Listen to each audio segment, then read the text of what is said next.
මේ මහා ව්‍යසනයෙන් අහිංසක මිනිසුන් විශාල ප්‍රමාණයකගේ ජීවිත නැති වුණා.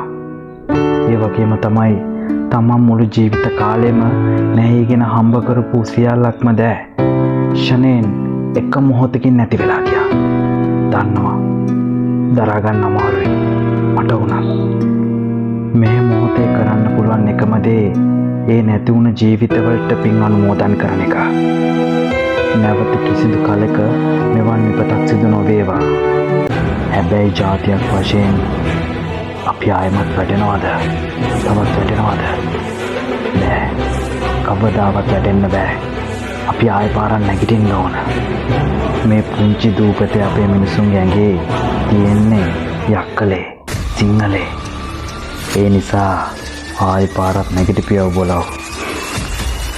උන දේ වුණා. ඒ ගැන හිත දුක් වෙනවට වඩා ගේමට ගේම ඉල්ලගෙන මේ සසර ගෙවන්නම වෙනවා.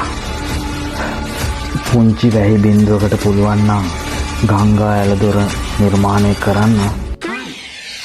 ජාතියක් වශයෙන් ඇයි අපිට බැරි ආයෙ නැවත නැගිටින්න එකතු වෙන්න? මේ ලංකා භූමියේ අපේ උන් කවදාවත් පරදින ජාතියක් නෙවෙයි.